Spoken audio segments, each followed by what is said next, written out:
Hi, everyone, and welcome back to Onnit Plumbing. I'm Morgan, owner of Onnit Plumbing, located here in Southwest Oregon, and we primarily specialize in Josephine and Jackson County for plumbing service repair.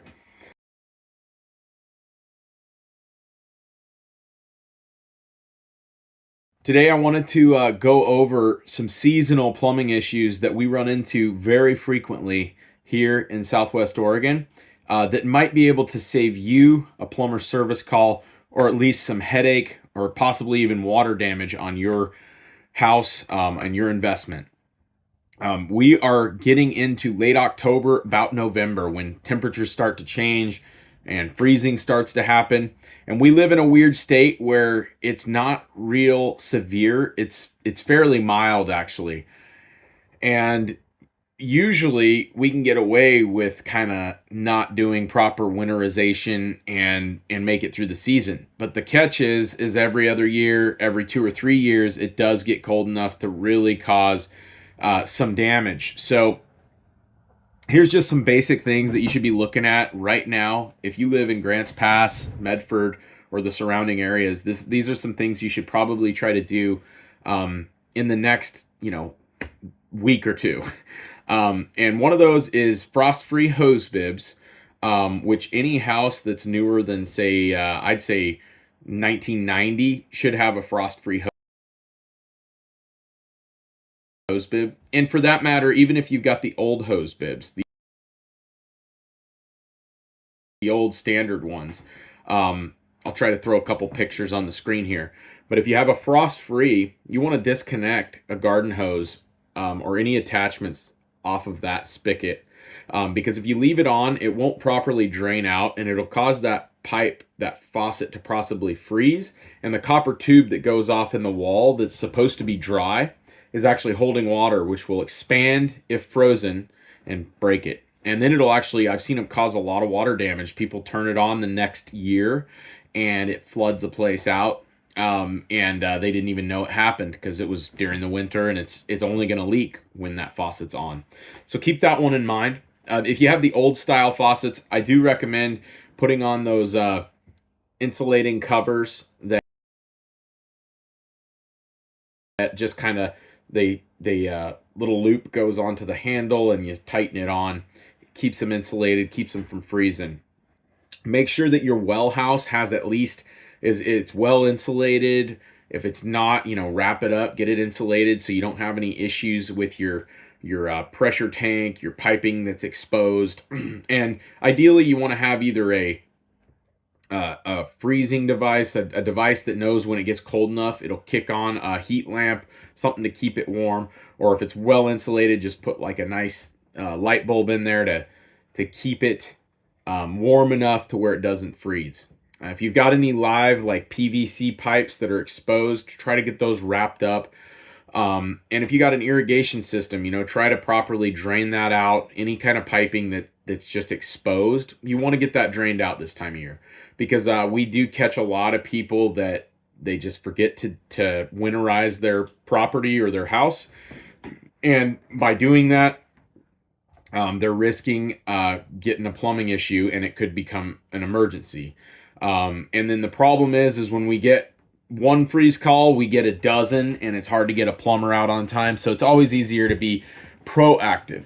That being said, we do provide all types of service or even winterization. So if you need help and you don't think you can handle it, or you need somebody to go out there and kind of show you how to winterize it the first time so you can do it every time thereafter, you do give us a call at 541-787-1999. That'll take you to our office, and they can get somebody scheduled to go over your system. So freezing is obviously a big issue as we go into winter. The other issue is your crawl space. A lot of times here we do get pretty heavy amounts of rain. We're on the west of the Cascades. We're kind of almost in the coastal range, and because of that, we do get a lot of rain. So, and that's compared to a lot of places in the U.S., we're going to get more than most of the deserts. Anyways. Check under your house if you've got a crawl space. You want to make sure that you're not getting a massive accumulation of water. because I've seen water in crawl spaces go up so high that it's getting the insulation wet. And if you know anything about insulation, once it gets wet, it loses its insulating value, and then you're basically costing yourself in energy efficiency, energy bills, and you don't want to do that. Your home is a big investment in your life, and you want to make sure to take care of it. So if you do start to get a bunch of water built up, so a good remedy for water in the crawl space is putting in a sump pump or an area drain that will carry that out to a lower elevation and get it out from under the house. And these pumps are designed with floats so that they're automatic, and they carry that water away and get you in good shape. So check under the house for water. That's another good tip for going into winter.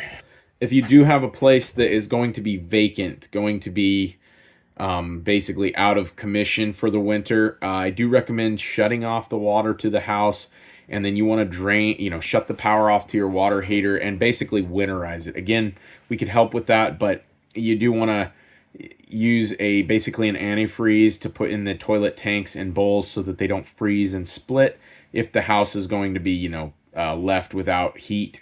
But that's another good idea. If you're going to leave something vacant, definitely try to winterize it as far as all the traps in the house, which a trap is what keeps the sewer odors from coming up from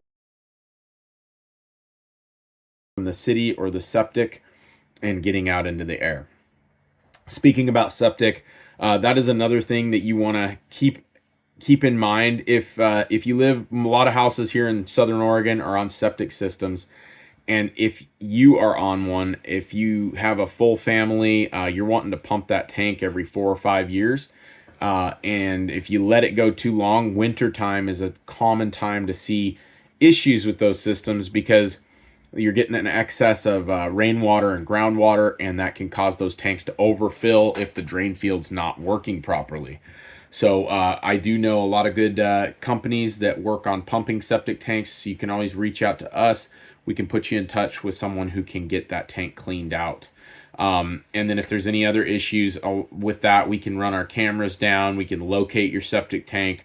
We can assess it and kind of see how it's functioning, and clean the lines out if needed to be cleaned. So definitely remember your septic tank. It's out of sight, out of mind. A lot of people just never pay attention to it until there's a problem, and that's really not the way that you want to deal with it because it's a huge investment. It could be a question mark as far as cost for a new one, anywhere from $7,000 to $27,000, if not more, for a septic. So you really don't want to, it's not one of those things where you just want to leave it alone. You do want to maintain it because it's better to take the hit in small portions and make that thing last longer than put in a whole new tank. So I think that's about all I wanted to go over with you. This is already 8 minutes, and it's hard to probably listen to a plumber talk about plumbing for 8 minutes.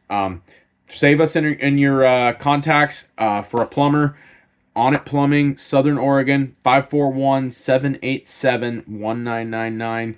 We can help you out. Anything service or drain cleaning related, we are here for you. All right, we'll see you on the next one. And as a Southern Oregonian to another, I hope you all do well.